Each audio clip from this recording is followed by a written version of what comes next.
디모데후서 2장 20절로 26절까지 말씀입니다. 디모데후서 2장 20절로 26절까지 말씀을 한 절씩 교독하겠습니다. 제가 먼저 20절 말씀 봉독합니다. 큰 집에는 금그릇과 은그릇뿐 아니라 나무그릇과 질그릇도 있어 귀하게 쓰는 것도 있고 천하게 쓰는 것도 있나니, 그러므로 누구든지 이런 것에서 자기를 깨끗하게 하면 귀히 쓰는 그릇이 되어 거룩하고 주인의 쓰심에 합당하며 모든 선한 일에 준비함이 되리라. 또한 너는 청년의 정욕을 피하고 주를 깨끗한 마음으로 부르는 자들과 함께 의와 믿음과 사랑과 화평을 따르라. 어리석고 무식한 변론을 버리라. 이에서 다툼이 나는 줄을 알미라. 주의 종은 마땅히 다투지 아니하고 모든 사람에 대하여 온유하며 가르치기를 잘하며 참으며 거역하는 자를 온유함으로 훈계할지니, 혹 하나님이 그들에게 회개함을 주사 진리를 알게 하실까 하며. 함께 읽습니다. 그들로 깨어 마귀의 올무에서 벗어나 하나님께 사로잡힌 바 되어 그 뜻 따르게 하실까 함이라. 아멘. 오늘은 2024년 마지막 주일입니다. 그래서 오늘 이 시간 올 한 해를 뒤돌아보지 않을 수가 없습니다. 자, 여러분, 2024년 올 한 해 어떠셨습니까? 뒤돌아보니까 어떤 생각들이 드시나요? 아마 감사한 것도 참 많았을 것이고요. 또 반대로 정말 안타깝고 후회가 되는 것도 있었을 것이다. 자, 그런데 오늘 우리는 이것들 가운데서 후회가 되는 안타까운 것을 먼저 좀 주목할 필요가 있습니다. 왜냐하면 그것이 바로 삶을 바르게 제대로 살기 위해서 꼭 필요한 것이기 때문에. 그래서 그렇습니다. 조나단 에드워즈라고 하는 미국의 제1차 대각성 운동을 주도했던 유명한 목사님이 있습니다. 기록에 보니까 미국 사람들이 가장 존경하는 인물 1위에 꼽힌 사람이 바로 조나단 에드워즈 목사님이에요. 자, 그런데 이 조나단 에드워즈 목사님의 이야기 가운데 아주 유명한 것이 바로 소위 조나단 에드워즈의 결심이라고 하는 것입니다. 조나단 에드워즈의 결심. 이 목사님은 18살 때부터 20살 때까지 70개의 결단문을 써가지고 그것을 가지고 자기 삶을 결단하며 그 신앙을 지켰던 것으로 유명한 분이에요. 70개의 결단문을 가지고 자기의 신앙을 지켰던 아주 유명한 분이죠. 자, 그런데 그 결심문 중에서 하나 아주 유명한 것이 뭐냐? 나는 결단한다. 나의 삶의 마지막에 후회할 일은 결단코 하지 않을 것을. 이것입니다. 나는 결단한다. 나의 삶의 마지막에 후회할 일은 결단코 하지 않을 것을. 이것은 직접적으로는요 7번째 결단문에 해당하지만, 그러나 70개 나머지 모든 결단문의 많은 부분이 바로 이 내용이에요. 마지막에 후회하지 않는 것, 여기에 해당하는 이런 말씀입니다. 그러니까 조나단 에드워즈 목사님이 삶을 그렇게 아름답게 바르게 살 수 있었던 방법은, 그가 생각한 삶을 정말 아름답게 그리고 제대로 사는 그 방법은 바로 뭐냐? 마지막에 후회가 되지 않도록 사는 거예요. 마지막에 후회가 되지 않도록 사는 것. 자, 삶을 살면서 특히 삶의 마지막에 가장 후회가 되는 것은 무엇일까요? 자, 그렇다면 한번 생각해 보셔야죠. 삶을 살면서 삶의 마지막에 가장 후회가 되는 것은 어떤 것일까? 여러 가지를 이야기할 수 있지요. 그런데 대부분의 사람들이 동의하고, 그리고 성경이 말씀하시는 것은 무엇인가? 그건 바로 허탄한 것, 무가치한 것, 그것입니다. 허탄한 것, 무가치한 것. 그 삶을 다 살고 시간을 다 보냈는데, 그런데 마지막에 거기에 어떤 가치도 없다고 한다면, 어떤 붙잡을 의미도 없다고 한다면, 그게 가장 후회가 된다는 것이죠. 그게 가장 후회가 되는 그런 이야기가 된다 하는 것입니다. 사람들이 잘 쓰는 말 중에서 부질없다 이런 말이 있습니다. 부질없다. 이 부질없다는 말, 이게 무슨 뜻이냐면요, 원래 뜻은 이런 겁니다. 대장간에서 쇠를 담금질할 때, 그때 쇠를 불에 달궜다가 다시 물에다가 식히고 하는 걸 반복하거든요. 이걸 갖다가 불질이라고 합니다. 불질. 그러니까 부질없다는 불질이 없다, 이런 데서 온 거예요. 그러니까 그 모든 시간과 노력이 아무런 가치나 의미가 없는 거, 이걸 말하는 거예요. 그게 부질없다예요. 많은 시간을 거기 들였습니다. 심지어 정말 감정까지 소비하면서 죽을 듯이 싸우고, 정말 목숨 걸고 미워하고 분노하고 뭐 다 그렇게 했는데, 심지어 나름 정말 귀중한 것까지 다 잃어버리면서, 그런데 그것이 삶을 조금도 단단하게 하거나 아름답게 만들지 못하는, 그 삶에 어떤 가치나 의미도 주지 못하는 그런 것일 때, 그런 일이 되고 말았을 때 부질없다, 이렇게 말하는 거예요. 부질없다. 예, 그야말로 헛되고 무의미하다 하는 것이죠.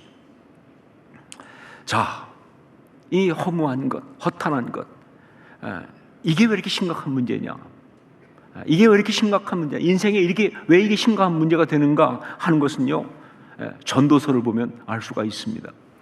전도서에 보면요, 그 전도서에서 인생의 진리를 설파하는 전도자, 코헤레트라고 하죠. 이 전도자가 이 땅의 삶에 대해서 우리가 알아야 될 가장 중요한 것으로 제일 먼저 말하는 것이 무엇입니까?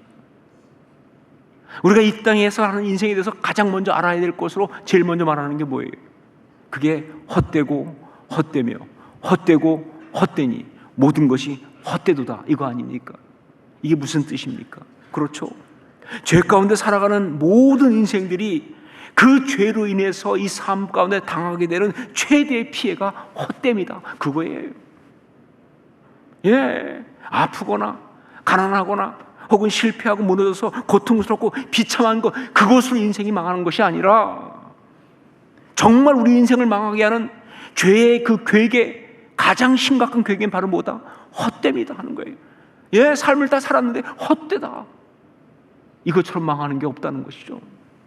그러니까 삶을 후회하지 않고 제대로 아름답게 살기 위한 정말 중요한 것은 그 삶이 헛되지 않은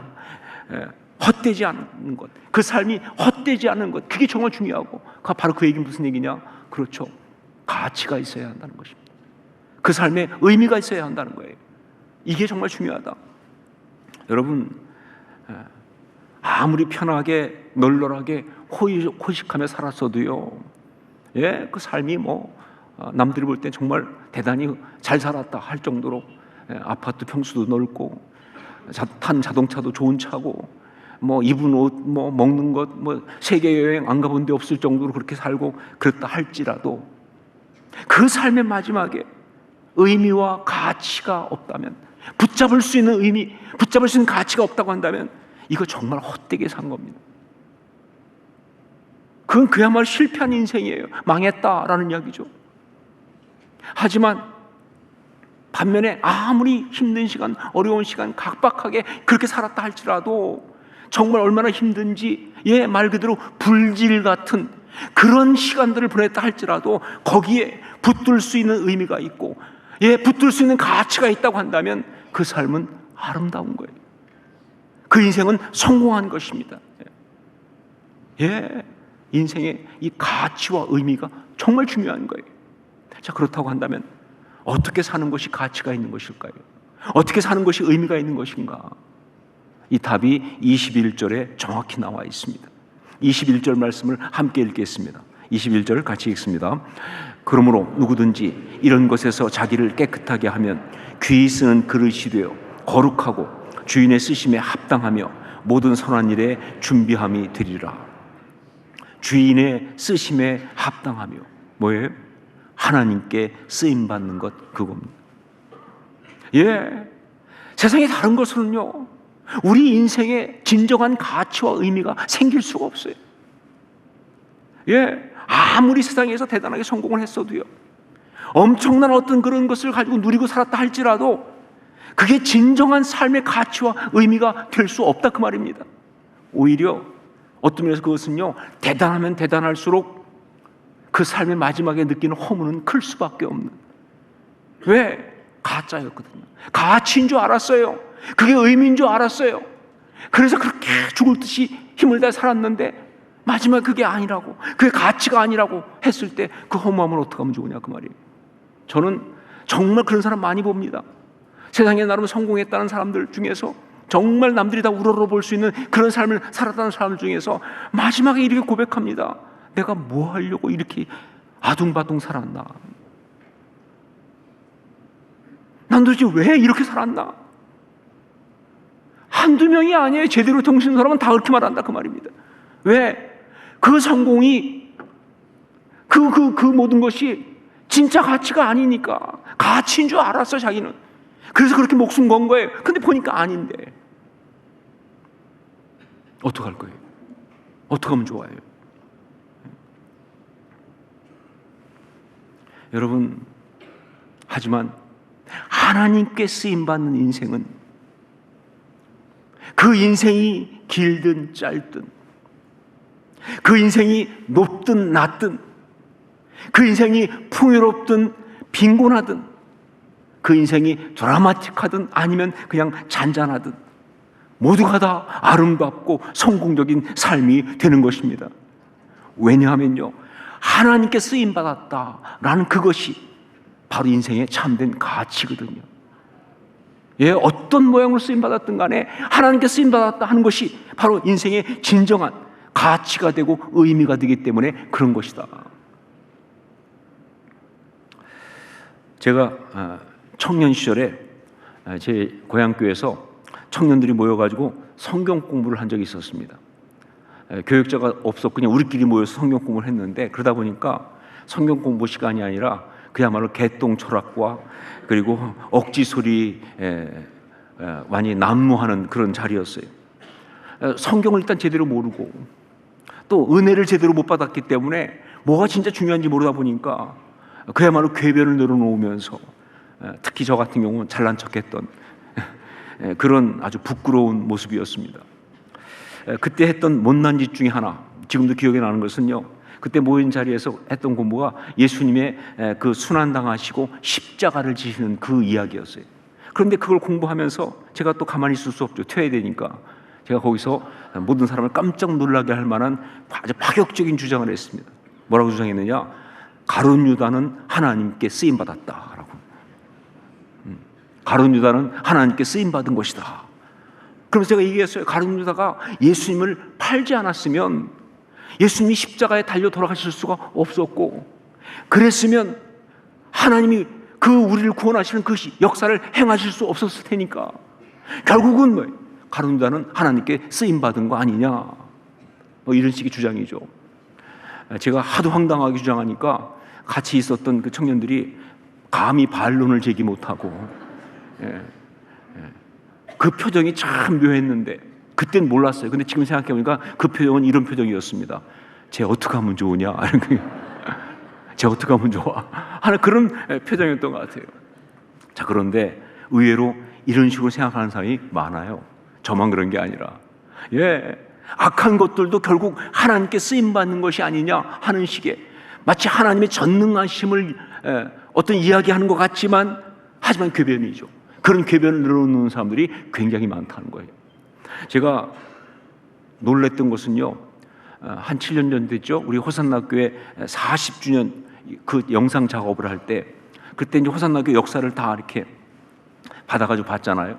근데 여러분 아시지만 호산나교회의 그 이전 이름이 뭐였습니까? 새중앙교회였잖아요, 그렇죠? 새중앙교회라는 게 무슨 얘기예요? 그 앞에 헌중앙교회가 있었다, 그 뜻 아니겠어요? 예, 맞습니다. 호산나교회는 중앙교회에서 분립된 교회예요. 중앙교회라는 교회에서 분립돼 나오면서 새중앙교회가 된 거예요. 자, 그런데 그때 중앙교회에서 새중앙교회가 분립돼 나올 때 그렇게 된 요인 중에 하나, 그것이 바로 그때 중앙교회의 리더십 가운데 젊은 아주 똑똑한 집사님 중에 한 분이 신문, 국제신문이라는 곳에다가 칼럼을 썼는데 그 칼럼 때문에 문제가 됐다는 거예요. 그 칼럼 제목이 뭐냐? 가룟 유다 예찬론이라고 하는 겁니다. 가룟 유다 예찬론. 이것 때문에 문제가 돼가지고 교회가 이렇게 나눠지는 그런 일도 있었다 하는 것이죠. 물론 그 내용은 저의 그 황당한 궤변과는 많이 다릅니다. 하지만 여하튼 가룟 유다도 하나님께 쓰임 받았다고 주장한다는 면에서는 비슷한 그런 이야기겠죠. 그렇습니다. 가룟 유다도 하나님께 쓰임 받은 것 맞습니다. 전능하신 하나님께서는 당신의 역사를 위해서 악한 자들도 들어 쓰시니까, 그 악한 자들의 그 악함과 죄됨을 이용해서 당신의 거룩한 역사를 이루시는 분이시니까, 가룟 유다도 하나님께 쓰임 받은 것이 맞다 하는 것이죠. 20절 말씀을 함께 읽겠습니다. 20절 같이 읽습니다. 큰 집에는 금그릇과 은그릇뿐 아니라 나무그릇과 질그릇도 있어 귀하게 쓰는 것도 있고 천하게 쓰는 것도 있나니. 큰 집에는 그릇들이 정말 다양하게 많습니다. 그리고 그 주인은 그 그릇들을 다 쓸 수 있어요. 다 씁니다. 자, 그러니까 단지 하나님께 쓰임 받았다 하는 것만 가지고는 절대 참된 삶의 가치와 의미를 가질 수 없다는 거예요. 그게 중요해요. 하나님께 쓰임 받았다로 충분하지 않아요. 정말 중요한 건 뭐냐? 하나님께 쓰임을 받되 그냥 쓰임 받는 것이 아니라 귀하게 쓰임 받아야 됩니다. 귀하게 쓰임 받아야 돼요. 천하게 쓰임 받는 것, 그것이 아니라 귀하게 쓰임을 받아야 바로 거기에 삶의 가치와 의미가 있는 거예요. 자, 그러면 귀하게 쓰임 받는다는 것이 무엇인가? 중요한 자리, 높은 자리, 세상 사람들이 다 우러러보고 귀하게 여기는 그런 일에 쓰임 받는 것을 말하는가? 제가 한번 젊은 목회자와 이야기를 하는데 이 친구가 아주 야망이 큰 목회자였어요. 그래가지고 막 제 앞에 와서 자기 비전을 얘기하는데, 뭐 자기는 그냥 목회를 크게 해가지고 막 한국 최대의 교회를 목회하겠다, 그러고 싶다, 막 그렇게 하나님께 쓰임 받고 싶습니다, 막 이러면서 막 거품을 무는데, 그때 제가 무슨 생각했는 줄 아세요? 부질없다. 진짜 부질없는 짓이었어요. 아니죠. 귀하게 쓰임 받는다는 것은 절대 그런 의미가 아닙니다. 왜냐하면요, 천하게 쓰임 받는다는 것이 세상적으로 낮고 추한 그런 일에 쓰임 받는 것을 말하는 것이 아니니까. 여기 천하게 쓰임 받는다는 것이 세상적으로 볼 때 좀 낮은 것 혹은 뭐 추한 것 그런 일에 쓰임 받는 것이 아니고 뭐냐? 그게 바로 가룟 유다처럼 그렇게 쓰임 받는 것을 말하기 때문에 그렇습니다. 가룟 유다처럼 그렇게 쓰임 받는 것. 하나님이 쓰시긴 쓰세요. 근데 그 순간 하나님 마음이 많이 아파요. 안타깝습니다. 여러분, 가룟 유다 그 이야기 보시면 예수님이 그 뭐라고 말씀하십니까? 그 사람은 차라리 태어나지 아니하였더라면 제게 좋을 뻔하였느니라, 이렇게 말씀하시잖아요. 네 할 일 해라 라고 하시면서도 마음속에 차라리 태어나지 않았으면 좋을 뻔했다 라고 말씀하시는, 쓰시지만 그러면서 하나님 마음이 아픈 그것이 바로 천하게 쓰임 받는 거예요.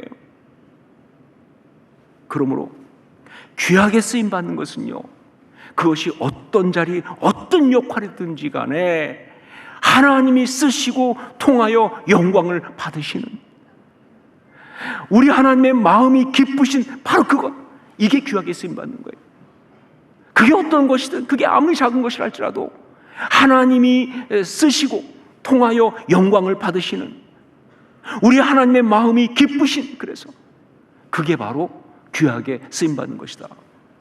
저는 정말 귀하게 하나님께 쓰임받은 아름다운 사람들을 많이 압니다.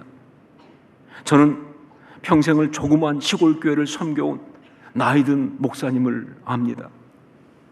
저는 주의 몸된 교회를 위해서 삶을 다 드리며 섬겨온 이제 은퇴한 장로님들을 압니다. 저는 주의 몸된 교회를 정말 섬기기 위해서 겸손하고 아름답게 섬기면서 이름도 없이 남들이 알아주지 않아도 그 모든 최선을 다했던 귀한 집사님들을 압니다. 저는 교회 강단과 성도들을 위해서 알아주든 알아주지 않든 정말 쉬지 않고 기도로 섬겨온 권사님들을 압니다. 저는 자녀를 하나님 앞에 잘 키우기 위해서 정말 힘들고 어렵지만 기도하며 수고한 어머니들을 압니다. 저는 가족을 위해서 힘들고 때로 지치지만 한결같이 주어진 일을 감당한 그런 아버지들을 압니다. 말씀을 전하기 위해서 그 어려운 나라에 가서 평생을 보내고 온 선교사님들을 저는 압니다. 저는 그런데 이 중에 어느 누구에게서도 허물을 본 적이 없어요. 그렇게 살았을 때 이 중에 어느 누구도 삶의 마지막에 허무하다 이렇게 말하는 사람을 본 적이 없습니다. 이들은 안타깝지 않아요. 이들은 생각하기만 하면 감사하고 우리를 행복하게 하는 바로 그런 사람들입니다. 이유는 하나님이 그렇게 보시니까, 하나님 마음이 그러시니까 귀하게 쓰는 그릇이죠.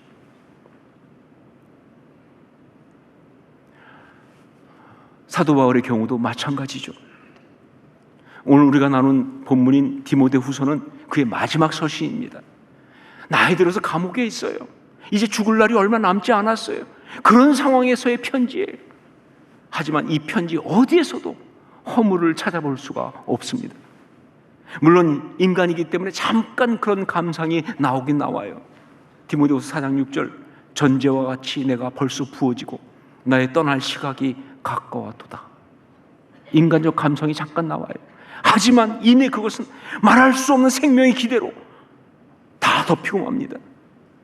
이어서 나오는 7절, 8절, 나는 선한 싸움을 싸우고 나의 달려갈 길을 마치고 믿음을 지켰으니 이제 후로는 나를 위하여 의의 면류관이 예비되었으므로 주 곧 의로우신 재판장이 그날에 내게 주실 것이며 내게만 아니라 주의 나타나심을 사모하는 모든 자에게도니라. 어떻게 이럴 수 있을까? 이렇게 얘기할 수 있는 그 이유가 무엇일까? 어떻게 바울은 이렇게 말할 수 있을까? 그 상황에서 그것은 바로 디모데후서 전체에 계속 나오고 있는, 특별히 오늘 말씀인 이 2장에 아주 집중적으로 나오고 있는 바로 그것, 하나님께 귀히 쓰임받는 자라는 그 사실 때문이에요. 하나님께 귀히 쓰임받는 자.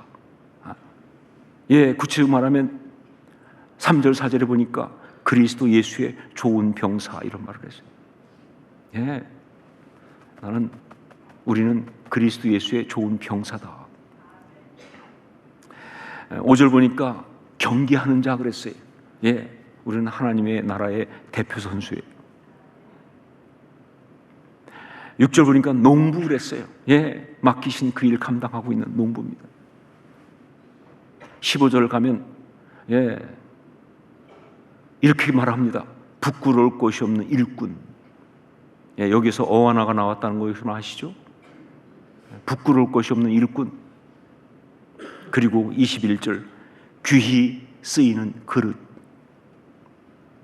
이게 답이에요. 여러분 다시 말하지만 하나님께 쓰임받는 사람에게는 허무는 존재할 수가 없다. 하나님께 쓰임받는 사람에게는 허무는 해당하는 사항이 없다 그 말이에요. 왜냐하면요, 이 허무주의, 이게 영어로 니힐리즘 아닙니까? 니힐리즘. 그런데 하나님의 창조 역사를 우리가 보통 뭐라고 말하냐면 하나님의 창조 역사는 무에서 유를 창조하신 것이다 이렇게 말하지 않습니까? 이것을 갖다가 그 신학 용어로 엑스 니힐로 그렇게 말합니다. 엑스 니힐로. 자, 그런데 여러분 하나님께 쓰임받는 사람이 된다는 것은 바로 뭐냐? 하나님의 그 창조 역사의 연장선상에 있는 것이다 그 뜻이에요. 왜? 하나님 역사하시니까, 쓰이시니까. 그렇기 때문에 그 사람의 모든 삶은, 그 사람은 다 뭐예요? 엑스 니힐로예요. 엑스 니힐로. 허무를 벗어난 거예요. 허무와 상관이 없다 그 말입니다. 허무를 벗어난 거예요. 왜냐하면 거기에는 어떤 경우에도 사라지지 않는 가치가 있거든요. 의미가 있거든요. 그 가치와 의미를 성경은 다른 말로 뭐라고 하는 줄 아세요?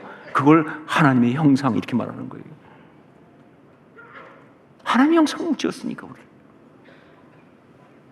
그러므로 우리는 반드시 하나님께 귀히 쓰임받는 그릇이 되어야 할 줄로 믿습니다. 그것밖엔 답이 없어요. 인생은 그래야 제대로 사는 거예요. 그래야 아름답게 살 수 있어요. 그래야 진짜 행복한 거예요. 하나님께 귀 쓰임받는 그릇이 되어야 한다. 어떻게 될 수 있을까? 우리가 어떻게 하나님께 귀 쓰임받는 그릇이 될 수 있을까? 물론 우리를 쓰시는 것은 하나님의 주권과 선택입니다. 그러니까 하나님 마음이에요. 그러니까 우리한테 달려있는 거 아니에요. 우리가 암만 쓰임받고 싶어도 하나님이 안 쓰시면 쓰임받지 못하는 거죠. 하나님의 주권이에요. 하나님의 선택이에요.